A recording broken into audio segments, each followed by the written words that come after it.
नमस्कार, commodity live show में आप सभी का स्वागत है। मैं हूं स्वाति रायना। अगर आपने कमोडिटी में कोई ट्रेड किया है या फिर करना चाहते हैं तो उठाइए फोन, पूछिए सवाल। नंबर हमारा 02223001634 है या फिर आप हमें 02223001635 पर भी कर सकते हैं कॉल और पूछ सकते हैं अपने सवाल। हमारे साथ दो खास एक्सपर्ट्स आज हैं, उनका परिचय करा देते हैं। पृथ्वी फिनमार्ट के मनोज जैन और केडिया कमोडिटी के अजय केडिया हमारे साथ हैं। दोनों एक्सपर्ट्स का बहुत स्वागत करते हैं हम आज के इस शो में। सबसे पहले शुरुआत बुलियन मार्केट से करते हैं। सोने का भाव आज हमने देखा दिन की ऊंचाई पर ट्रेड हो रहा है, करीब 250 रुपए उछलकर एमसीएक्स पर भाव फिर से 62,000 के ऊपर आ गए हैं। ग्लोबल मार्केट में हमने देखा कि कल के निचले स्तरों से $30 की तेजी देखी गई है। कॉमेक्स गोल्ड फिलहाल $2030 के ऊपर ट्रेड हो रहा है और चांदी की बात करें तो कीमतें 72,000 के करीब ट्रेड हो रही है। वजह जाहिर तौर पर डॉलर एक बहुत बड़ी वजह है, जहां पर हल्की गिरावट आई जिससे बुलियन की कीमतों में सपोर्ट मिल रहा है। तो ये जो एक फंडामेंटल सोने के लिए बने हैं और डेफिनेटली जो जियोपॉलिटिकल टेंशन है वो भी एक बड़ी वजह है जिसकी वजह से सोने और चांदी की कीमतों को सपोर्ट मिला है। मैं आज के एक्सपर्ट से समझना चाहूंगी कि यहाँ से अब सोने की चाल कहाँ पर नजर आ रही है। हमारे जो आज के एक्सपर्ट हैं, सबसे पहले मैं मनोज जी आपसे जानना चाहती हूँ, थोड़ी सी चमक एक बार फिर से सोने चांदी में लौटी है, कौन से इंपॉर्टेंट लेवल्स आप सजेस्ट करेंगे अभी? नमस्कार स्वाति जी, बिल्कुल जैसा कि आपने फंडामेंटल्स के बारे में जिक्र किया कि कल के जो डेटा आए थे उसके बाद से हमने डॉलर इंडेक्स में थोड़ी नरमी आते हुए देखी और जो यूएस के बॉन्ड यील्ड है वो भी ऊपरी स्तरों से थोड़े ईज होते हुए नजर आए और जियोपॉलिटिकल टेंशन जो लगातार जारी है मिडिल ईस्ट में, उसके चलते भी यहाँ पे कीमतों में जो है सपोर्ट्स फिर एक बार लौटता हुआ नजर आया है। सोने के लिए $2,000 के सपोर्ट्स लेवल काफी महत्वपूर्ण थे और उसी के स्तर से हमने एक रिकवरी आते हुए देखी है। वहीं अगर चांदी की बात करें तो यहाँ भी 22.50 के जो स्तर है इंटरनेशनल मार्केट में वो काफी अहम थे और वो दोनों ही सपोर्ट लेवल, चाहे वो सोना हो या चांदी, वो होल्ड करते हुए नजर आए हैं। तो सोने में भी बड़ी तेजी नजर नहीं आ रही है क्योंकि यूएस फेड की तरफ से ब्याज दरों में कटौती को लेकर के अभी भी अनिश्चितता है, टाइमिंग को लेकर के। लेकिन जिस तरह से जियोपॉलिटिकल टेंशंस बने हुए हैं तो वो एक बार सोने को फिर $2,050 इंटरनेशनल मार्केट में और भारतीय बाजारों में 62,300 तक के जो स्तर है वो दिखा सकते हैं। तो वर्तमान लेवल से और 250-300 रुपए की तेजी सोने में देखने को मिल सकती है, लेकिन रणनीति के लिहाज से चांदी ज्यादा बेहतर लगती है। चांदी में हमारा मानना है कि जो एमसीएक्स का मार्च वायदा है उसमें 71,600 से 500 के दायरे में बाइंग की रणनीति बना के चलना चाहिए। 71,000 के नीचे का स्टॉप लॉस लगाएं। लक्ष्य ऊपर में 73,500 से 74,000 तक के भी शॉर्ट टर्म में रख के चल सकते हैं। जी, तो ये कुछ इंपॉर्टेंट लेवल्स मनोज जी की तरफ से चांदी में नजर आ रहे हैं। शाम के सत्र के लिए क्या खास स्ट्रैटेजी आपकी तरफ से रहेगी अब अजय जी? सोने और चांदी में किन इंपॉर्टेंट लेवल्स को देखा जाए? नमस्ते स्वाति जी। डेफिनेटली देखा जाए तो सोने और चांदी में कल भी हमने दबाव आते हुए देखा। सबसे इंपॉर्टेंट है डेटा पॉइंट। जिस ढंग से हमने पिछले एक हफ्ते में देखा है, जितने भी डेटा पॉइंट है वो कहीं ना कहीं डॉलर को सपोर्ट करते हुए दिखाई दे रहे हैं। नो डाउट आज हायर लेवल से डॉलर इंडेक्स में थोड़ी गिरावट जरूर है, बट शाम के सेशन में हमें लगता है कि डेटा जो रहेंगे वो कहीं ना कहीं डॉलर सपोर्टिव ही रहने हैं और डॉलर इंडेक्स अभी भी 103 के ऊपर अच्छे से होल्ड कर रहा है। तो मुझे लगता है ये जो भी बाउंस है वो एक लिमिटेड बाउंस दिखाई दे रहा है सोने और चांदी में। कल भी अगर ध्यान है तो हमने 62,100 150 तक का जंप देखा, फिर मार्केट में एक बड़ा फॉल आया जो 60,600 650 तक आ चुका था। तो मुझे लगता है अभी जो ये तेजी है ये 6:30-7 बजे तक की तेजी है, जहाँ पे हम सोने में अगर हम बात करें तो इंटरनेशनल में 2036 से 38 तक का लेवल, या डोमेस्टिक मार्केट में भी अगर हम बात करते हैं तो करीबन समझ के चलिए 150-200 तक का लेवल दिखाता है। वहां पे सोने को बेच के चलना है। नीचे में 61,600 तक के लेवल फिर से सोने में मिल जाएगा। वहीं अगर चांदी की अगर बात करें तो कहीं ना कहीं चांदी में एक रिकवरी जरूर है, बट $23 के ऊपर हम चांदी नहीं देख रहे हैं एज ऑफ नाउ। जिस ढंग से डेटा पॉइंट दिखाई दे रहे हैं तो चांदी में दबाव बढ़ेगा। तो आई थिंक अभी जो तेजी है वो बरकरार रहेगी। 72-200 तक का लेवल चांदी में मिलता है, वहां पे आप बिकवाली करके चलिए। प्राइजेस में मुझे लगता है 71-200 तक का लेवल वापस मिल जाएगा। तो शाम का जो डेटा पॉइंट है वो काफी इंपॉर्टेंट है। तब तक मार्केट में तेजी है। हायर साइड पे सोने में करीबन 200 के लेवल पे और चांदी में करीबन 72-200-300 की रेंज में बिकवाली करके ही चलना चाहिए।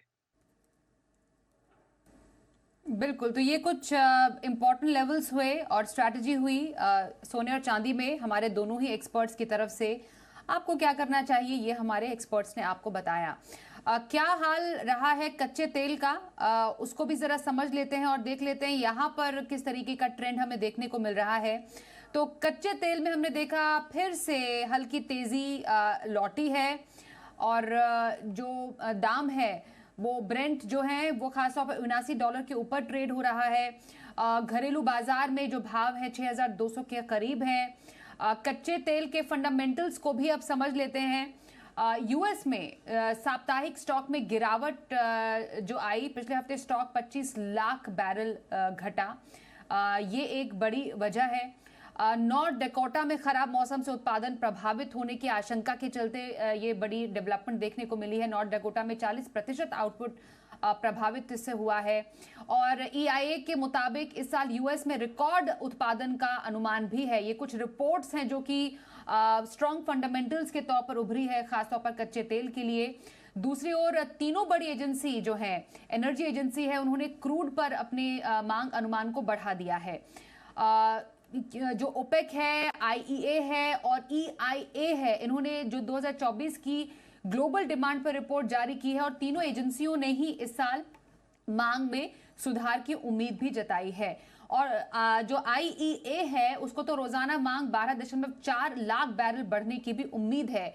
ओपेक को रोजाना जो मांग है वो 22.5 लाख बैरल बढ़ने की उम्मीद है। वहीं EIA जो है उसने रोजाना मांग अनुमान जो है वो 50,000 बैरल होने का अनुमान जताया है। तो ये कुछ कच्चे तेल के लिए इंपॉर्टेंट फंडामेंटल्स हैं जिसके दम पर अब स्ट्रैटेजी कैसी रह सकती है उसको भी समझ लेते हैं। मनोज जी, क्या लगता है आपको क्रूड में यहां से अब क्या?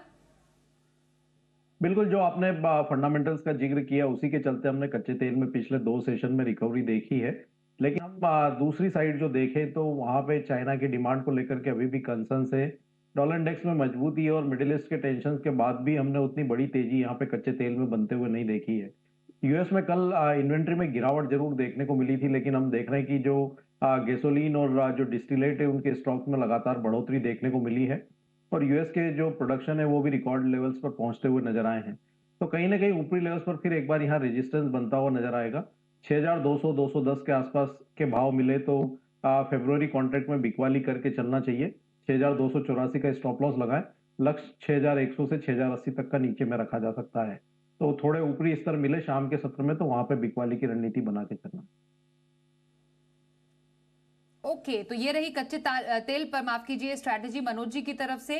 पहले कॉलर से बात करते हैं, हमारे साथ राजस्थान से सुभाष जी हैं। बताइए सुभाष जी, स्वागत करते हैं, क्या सवाल है आपका? नमस्ते मैम, केडिया जी से सवाल है। केडिया जी ने हेलो। हाँ, हम सुन रहे हैं, पूछिए सवाल। केडिया जी से सवाल है। केडिया जी ने सेमिनार में गुआर में 8,000 7,000 के सपने दिखाए थे, अब क्या हो गया इसमें? गुआर में ऐसा गुआर 4800 5,000 बिक रहे हैं। केडिया जी से सवाल थी। ओके ओके, अजय जी क्या आपकी राय रहेगी? फिलहाल तो गिरते हुए दाम नजर आ रहे हैं, ग्वार में क्या हो रहा है?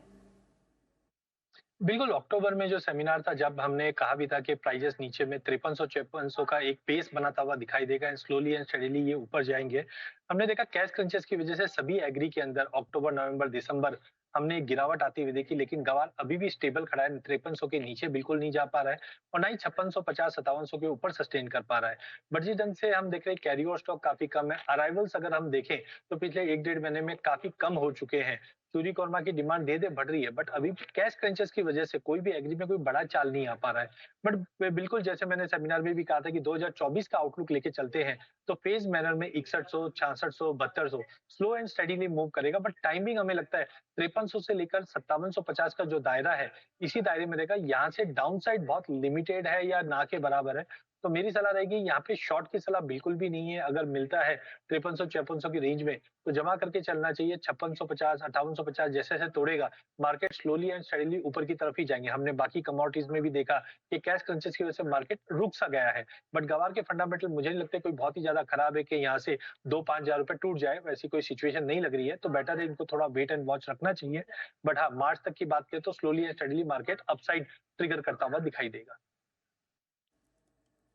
जी, तो ये रहे ग्वार पर फंडामेंटल्स जो कि बताए अजय जी ने। हमारे साथ हिसार से प्रवीण जी हैं, उनसे भी बात कर ले। नमस्कार प्रवीण जी, क्या सवाल है आपका? नमस्कार मैडम। जी पूछिए। मैडम मेरा सवाल केडिया जी से है। ये 2 साल से चांदी 82,000 से लेके लाख रुपए तक बोल रहे हैं, रोज ये सेल करवाते हैं। कृपया करके एक ऐसा लेवल बताएं जहां चांदी ले लें और वहां से 2,000 रुपए का स्टॉप लॉस दे देंगे, भाई इस लेवल से नीचे नहीं जाएगी। जी जी जी, बताइए अजय जी, क्या रहेगा अब चांदी पे आपका आउटलुक? बिल्कुल, मैं 2 साल से बोल रहा हूँ, मैंने 85 का टारगेट लास्ट ईयर रखा था, तो हमने 78,000 तक का हाई देखा था, जब भाव करीबन 53,000 का भाव था। 53 से हमने 78 का जंप देखा। इस बार भी हम देख रहे हैं, बार-बार में प्राइसेस 78 तक जा रहे हैं। 2,000 का स्टॉप लॉस नहीं बोल सकते, बिकॉज़ मार्केट में आप वॉलेटिलिटी देखेंगे तो 2-3 हज़ार रुपए की तो वॉलेटिलिटी वैसे ही बनी हुई है। तो मुझे लगता है अभी मार्च में इंटरेस्ट रेट जो हम कटौती के एक्सपेक्टेशन सब लेके चल रहे थे, तो वहाँ पे अभी हमें लगता है डिले हो सकता है। तो दिसंबर में मैंने कहा भी था कि अगले 1 डेढ़ महीना मार्केट मंदी में रहेगा, तो हमने 78,000 से लगभग 71,500 तक का लेवल चांदी में देखा है। तो मुझे लगता है मार्च तक हम एक बार 70-71 की ज़ोन में चांदी को आते हुए देखेंगे। बट हाँ, ये पूरे साल भर की बात करें तो हम 85 भी तोड़ेंगे, 95 का लेवल एटलीस्ट बैड मिनिमम या लाख रुपए के आसपास जरूर जाते हुए दिखेंगे। तो लॉन्ग टर्म फंडामेंटल्स चांदी के काफी बेहतरीन है। अगर आप गोल्ड सिल्वर रेशियो देखेंगे तो 89 पे जाके अटक चुका है, यहाँ से गिरावट लेता है तो चांदी आउट परफॉर्म करते हुए दिखाई देगी। बट 2-3 हजार का स्टॉप लॉस इसलिए नहीं है क्योंकि मार्केट में वॉलिटिलिटी ज्यादा है। तो आई थिंक 70,000 के आसपास मिलती है तो वहां पे इनको एक्यूमुलेट करना चाहिए। 67 के आसपास का स्टॉप लॉस रखिए। अगर ईयर एंड तक की बात करें तो मुझे लगता है आराम से 90-95 का जोन जो है चांदी में बिल्कुल दिखा सकता है। सोने में भी मुझे लगता है 68,000 70,000 का लेवल मिल जाएंगे। तो ओवरऑल सोना चांदी ये साल भी अच्छे आउट परफॉर्मिंग करते हुए दिखाई दे। मनोज जी और अजय जी से बातचीत चल रही है। मेटल स्पेस से समझ लेते हैं कि मेटल स्पेस में फिलहाल अभी क्या स्ट्रैटेजी बनाने की जरूरत है। मैं मनोज जी आपसे शुरुआत करना चाहूंगी। मेटल स्पेस में फिलहाल आपकी तरफ से खास कॉल कौन सी रहेगी, कहां पर सबसे ज्यादा आपको कॉन्फिडेंस है? बिल्कुल ही सीमित दायरे का कारोबार है। जहां तक अगर हम पूरे बेस मेटल पैक की बात करें तो कल हमने निचले स्तरों से थोड़ी रिकवरी जरूर आते हुए देखी थी, जब यूएस के डेटा जो है उम्मीद से बेहतर थे, लेकिन यहाँ पे चाइना की डिमांड को लेकर के बड़े कंसर्न्स है। तो उसी के चलते हम देख रहे हैं कि ऊपरी लेवल्स पर भाव जो है वो सस्टेन होते हुए नजर नहीं आ रहे हैं। कॉपर में हमारा मानना है कि फिर एक बार 720-22 ही एक रेजिस्टेंस लेवल रहेगा। तो अगर शाम के सत्र में 720 के आसपास के लेवल मिलते हैं तो वहां पे बिकवाली करके चले कॉपर में। 724 का स्टॉप लॉस लगाएं, लक्ष्य नीचे में 712 का रहेगा। और यहाँ पे बाकी जो बेस मेटल्स है वो भी ऊपरी लेवल्स पर रेजिस्टेंस दिखाते हुए नजर आएंगे, लेकिन रणनीति के लिहाज से यहाँ ऊपरी स्तरों पर कॉपर में बिकवाली करके चलना चाहिए। ओके, और अजय जी वेरी क्विकली आपकी चॉइस? मुझे लगता है जिंक के अंदर जो माइन के सस्पेंशन हुए थे उसके बाद जिंक को एक अच्छा सपोर्ट मिला, एक प्रॉफिट बुकिंग आना था वो आ चुका है। तो 219 पे मुझे लगता है कि जिंक को लेके चलिए, 217 का स्टॉप लॉस रखिए, 2 से 3 दिन का व्यू लेके चलिए जहां पे 223 से 224 तक का लेवल जिंक में देखने मिल सकता है। जी धन्यवाद करेंगे। अजय जी और मनोज जी, आप दोनों का बहुत धन्यवाद हम करना चाहेंगे हमारे साथ आज इस कार्यक्रम में शामिल होने के लिए।